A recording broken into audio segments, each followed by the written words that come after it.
Good morning. इस video में हम विज्ञान भाग 2 का पाठ नंबर 7 परितंत्र के ऊर्जा प्रवाह को पढ़ेंगे। परितंत्र के ऊर्जा प्रवाह को पढ़ने से पहले हम परितंत्र क्या होता है इसके बारे में देखते हैं।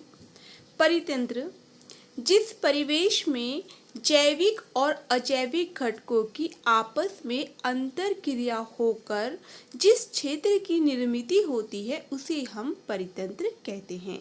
अब आप सोच रहे होंगे परितंत्र में ये जैविक और अजैविक घटक कौन से हैं। तो जैविक मतलब बच्चों जितने भी सजीव हैं वो सब जैविक होते हैं, और अजैविक मतलब सूर्य प्रकाश, हवा, पानी, मिट्टी, तापमान, आर्द्रता, जिन पर सजीवों का जीवन क्या होता है, निर्भर रहता है। तो इस प्रकार ये सजीव और ये अजैविक घटक आपस में अंतर क्रिया करके परितंत्र की निर्मित करते हैं। सेकंड प्रश्न है, परितंत्र के विभिन्न प्रकार कौन कौन से हैं। तो परितंत्र के मुख्य दो प्रकार भू परिसंस्था और जलीय परिसंस्था है। इसके बाद अन्य परिसंस्थाओं की निर्मित हुई है, जैसे मरुस्थलीय परिसंस्था, उसके बाद वनीय परिसंस्था, उसके बाद नदी परिसंस्था। इस प्रकार परिसंस्थाओं की निर्मित हुई है।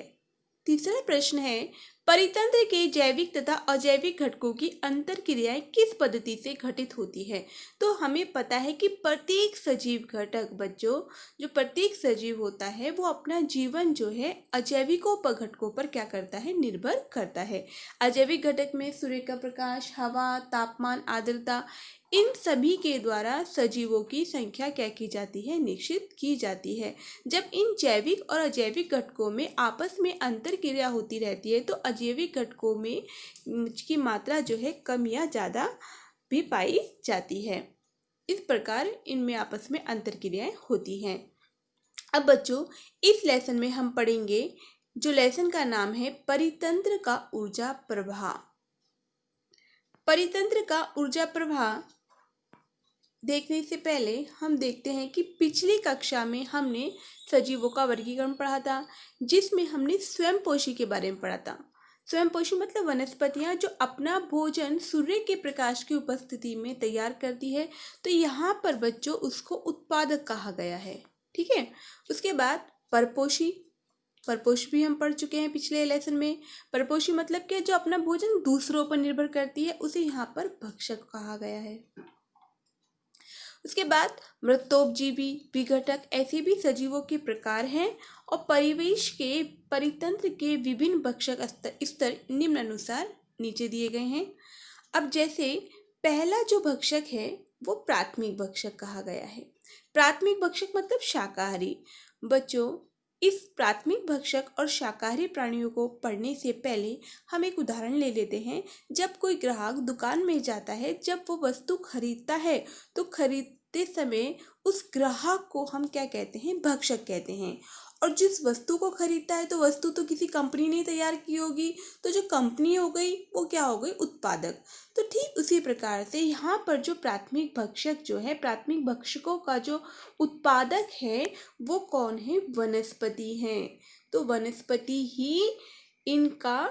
वनस्पति पर ही ये सजीव क्या करते हैं, अपना भोजन निर्भर करते हैं। मतलब कि उदाहरण के लिए जैसे टिड्डा, गिलहरी और हाथी, ये प्राणी जो है अपना भोजन वनस्पति के रूप में क्या करते हैं, ग्रहण करते हैं। मतलब पूरी तरीके से वनस्पति पर निर्भर रहते हैं।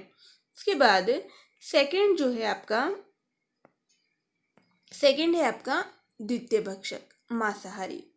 अब बच्चों ये जो सजीव है द्वितीय भक्षक वाले, जैसे मेंढक, उल्लू और लोमड़ी, ये जो सजीव है अपना भोजन जो है प्राथमिक भक्षक यानी शाकाहारी प्राणियों को बनाते हैं, ठीक है। इनका भोजन के रूप में क्या करते हैं, उपयोग करते हैं, इसलिए इसको द्वितीय भक्षक या मांसाहारी भी कहते हैं। उसके बाद है तीसरा, सर्वोज भक्षक। इस प्रकार के भक्षकों को सर्वोज कहा गया है। क्यों? क्योंकि ये जो भक्षक है ये प्राथमिक भक्षक और द्वितीय भक्षक दोनों को अपना भोजन के रूप में क्या करते हैं, उपयोग करते हैं। लेकिन ये जो सर्वोच्च भक्षक वाले प्राणी हैं जैसे शेर, बाघ, इन प्राणियों को दूसरा कोई प्राणी नहीं खाता है। ठीक है, उसके बाद हम तीसरा पढ़ेंगे सर्वभक्षी यानी मिश्राहारी, यानी कि इसको हम क्या बोलते हैं बच्चों, उभयहारी भी कहते हैं।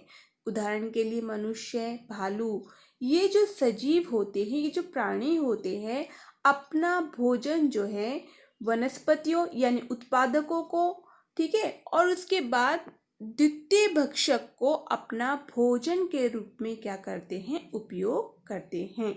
इस प्रकार यहाँ पर ऊर्जा का प्रवाह एक स्तर से दूसरे स्तर पर क्या होता है, किया जाता है। अब इसके बाद हम नीचे पढ़ेंगे आहार श्रृंखला और खाद्य जाल। आहार श्रृंखला और खाद्य जाल। आहार श्रृंखला और खाद्य जाल पढ़ने से पहले बच्चों ये वाला डायग्राम देख लेते हैं। ये जो डायग्राम है ये आहार श्रृंखला का है।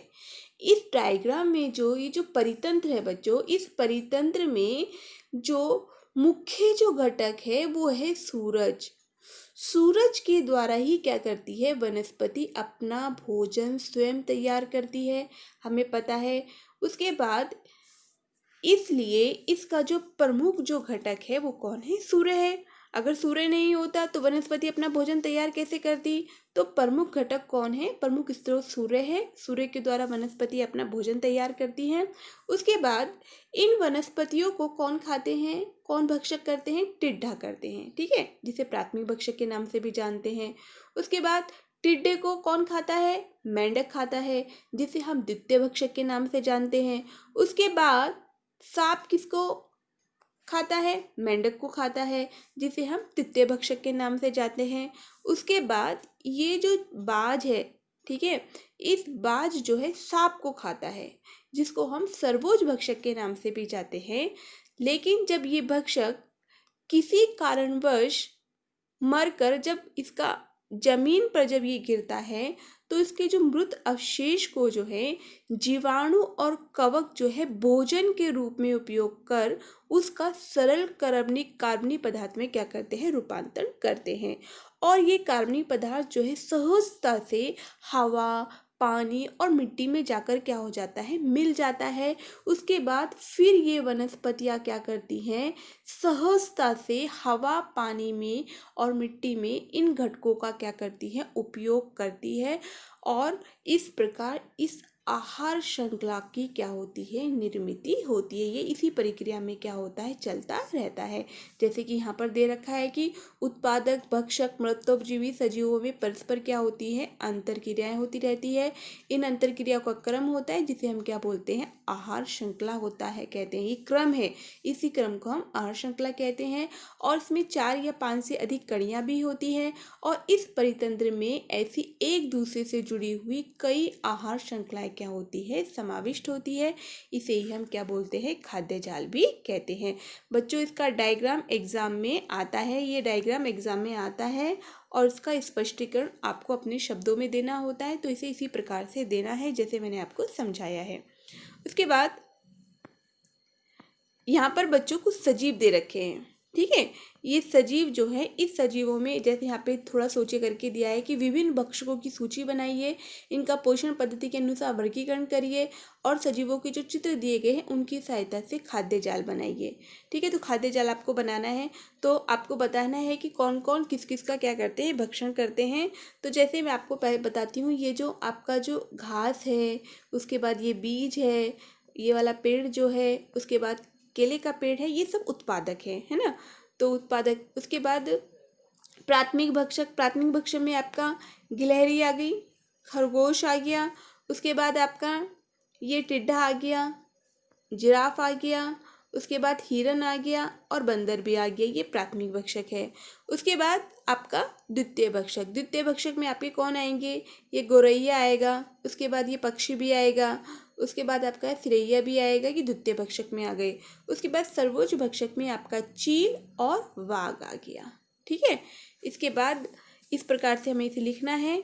उसके बाद पहला प्रश्न दिया है, क्या खाद्य जाल के भक्षकों की संख्या निश्चित होती है, तो नहीं, खाद्य जाल के भक्षकों की संख्या निश्चित नहीं होती।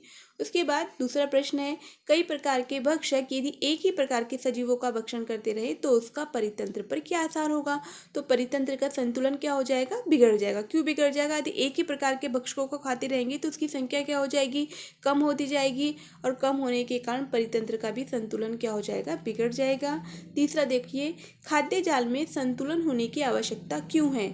अगर खाद्य जाल में अगर संतुलन नहीं होगा तो परितंत्र में ऊर्जा का प्रवाह नहीं होगा।